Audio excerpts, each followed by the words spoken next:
오늘 함께 읽을 하나님 말씀은 베드로전서 3장 8절에서 12절입니다.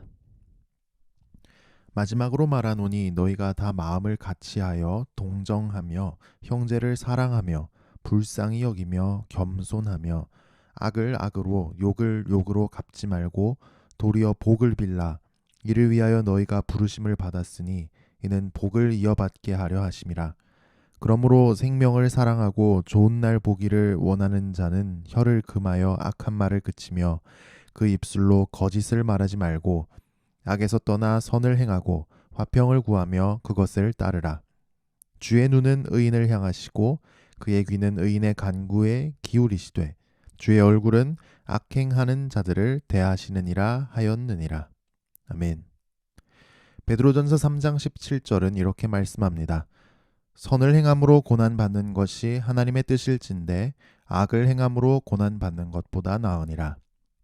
하나님은 열심으로 선을 행하라고 하십니다.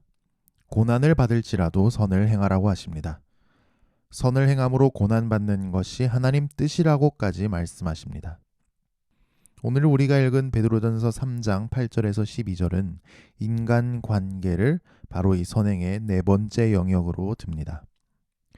8절은 교회 안에서의 인간관계가 어떠해야 하는지 말씀합니다. 8절은 5개의 단어로 교회 안에서의 인간관계가 어떠해야 하는지 설명합니다. 바로 마음을 같이함, 동정함, 형제를 사랑함, 불쌍히 여김, 겸손입니다. 그런데 이 단어들이 재밌는 구조로 배열되어 있습니다. 우리말 성경에는 잘 안 드러나지만 첫 번째 마음을 같이함은 마지막 겸손과 연결됩니다. 그리고 두 번째 동정함은 네 번째 불쌍히 여김과 연결됩니다.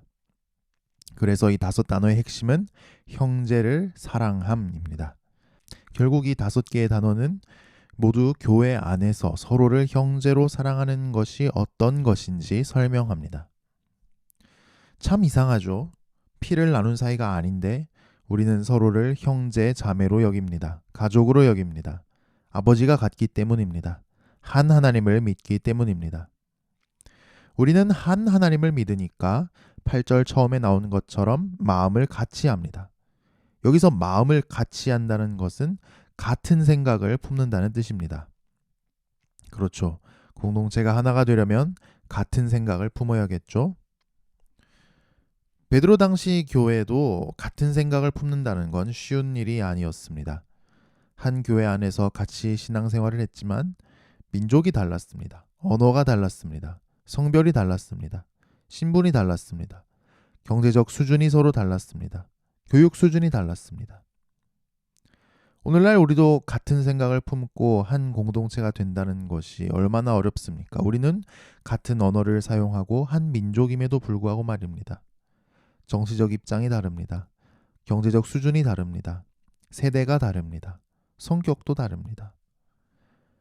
그럼에도 불구하고 우리가 하나 될 수 있는 것은 한 하나님을 믿기 때문입니다. 한 성경을 믿기 때문입니다.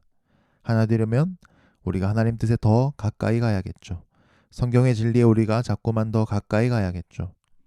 그렇지 않으면 결국 서로 생각이 다르니까 자꾸 싸울 겁니다. 우리는 공동체에서 내 맘대로, 내가 알던 대로, 내 욕심대로 생각하고 결정하고 판단하지 않았나요? 교회 안에서 내 고집을 앞세우고 싶을 때 다시 한번 하나님 뜻을 겸손히 구해봅시다. 한편 이 첫 번째 마음을 같이함, 같은 생각을 품음은 5번째 겸손과 연결된다고 했습니다. 왜냐하면 겸손은 내 자신을 나보다 낮은 위치에 있는 것으로 생각한다는 뜻이기 때문입니다. 오늘날 사회는 능력을 중시합니다. 그리고 능력에 따라 그에 걸맞는 대접을 받아야 한다고 생각합니다. 그러려면 목소리를 내야 하고 싸워서 이겨야 합니다. 내 능력을 자랑해야 합니다. 그러니까 겸손은 장려되지 않습니다. 베드로 당시 로마 사회에서도 마찬가지였습니다. 그런데 교회 안에서 인간관계는 이래서는 안 된다고 합니다. 내가 더 대단해도 내가 더 능력이 있어도 좀 가만히 있으라는 거죠. 아닌 것 같은 이야기도 들어주라는 거죠. 내가 능력이 있으니까 대접받으려고 하는 게 아니라 어떻게 하면 안 보이는 데서 남의 종이 돼서 섬길 수 있을까 생각하라는 거죠. 공동체의 평화를 위해서요. 공동체가 하나 되기 위해서요. 결국 8절의 첫 번째 단어와 다섯 번째 단어는 우리가 어떤 생각을 품어야 할지 알려줍니다. 오늘 말씀은 성경 말씀에 일치하는 같은 생각, 그리고 내 자신을 남보다 낮은 위치에 있는 것으로 생각할 것을 요청합니다. 그리고 이어서 두 번째 단어는 동정함인데 참 아름다운 단어입니다. 마음을 함께 한다라는 뜻입니다. 특히 누군가 어려움에 처했을 때, 문제를 겪고 있을 때 그 고통을 함께 겪는 것이 동정함입니다. 야, 이것도 문제라고 가져오냐? 야, 넌 그것도 못하냐? 으이구, 겨우 이 정도로 힘들다고 하냐? 이건 동정함이 아니죠. 손끝이 아프면 온몸이 통증을 느끼는 게 정상입니다. 우리가 공동체, 즉 그리스도의 한 몸이라면 우리는 형제 자매의 아픔을 나의 아픔으로 느끼고 기도할 수 있어야 합니다. 이 두 번째 단어 동정함과 연결되는 것이 네 번째 단어 불쌍히 여김입니다. 불쌍히 여긴다는 것은 형제 자매의 어려움을 보고 마음이 같이 찡해지고 아파하는 겁니다. 대표적으로 예수님께서 질병을 겪는 사람의 아픔을 보셨을 때 마음이 찡해지셨고 아파하셨습니다. 빈들에서 오병이어 기적을 일으키시기 전에 목자 없는 양처럼 굶주리던 사람들을 보고 마음이 찡해지셨고 아파하셨습니다. 불쌍히 여기셨습니다. 그리고 그 결과 사람들의 결핍을 채워주시기까지 했죠. 우리의 사랑도 형제 자매의 아픔과 결핍을 볼 때 마음이 찡해지고 아파하고 부족하나마 그 결핍을 함께 채워주는 경지에까지 올라야겠습니다. 오늘 말씀은 이게 형제 사랑이라고 설명합니다. 오늘 하나님께서는 내가 공동체 안에서 누구를 형제 자매로 사랑하기를 요구하시나요? 한편 9절은 교회 공동체 밖에서의 인간관계가 어떠해야 하는지 설명합니다. 베드로 당시에는 기독교 신앙을 갖는 것이 아주 별나고 위험한 일이었습니다. 로마인들은 신흥 종교에 해당하는 기독교를 수상한 시선으로 봤습니다. 사람들은 기독교인과 기독교 신앙에 적대적이었습니다. 그리스도인들은 가정이나 직장이나 인간관계에서 억울한 일을 당하기도 하고 이상한 의심을 받기도 하고 유언 비어의 대상이 되기도 하고 좋던 관계가 틀어지기도 하고 폭언이나 폭력에 노출되기도 했습니다. 그런데 베드로는 이렇게 권면합니다. 악을 악으로 욕을 욕으로 갚지 말고 도리어 복을 빌라 이를 위하여 너희가 부르심을 받았으니 이는 복을 이어받게 하려 하심이라. 베드로가 하나님 말씀을 받아서 이렇게 쓸 때 정말 눈물을 머금고 쓰지 않았을까요? 사랑하는 성도들이, 형제 자매가 억울한 일을 당하고 의심을 받고 유언 비어의 대상이 되고 모욕을 당하고 좋던 관계가 틀어져서 힘들어하고 폭언을 당하고 폭력의 희생양이 되는데 악을 악으로 욕을 욕으로 갚지 말고 도리어 복을 빌라니요. 그런데 베드로는 참 놀라운 말을 합니다. 이를 위하여 너희가 부르심을 받았으니. 우리는 악한 일을 당하고 모욕을 당하고 그러면 반드시 맞받아서 치고받고 싸우고 욕하고 패고 그래서 한 대 치면 10대 쳐서 보복하고 원수를 갚고 싶어 합니다. 자존심이 있으니까요.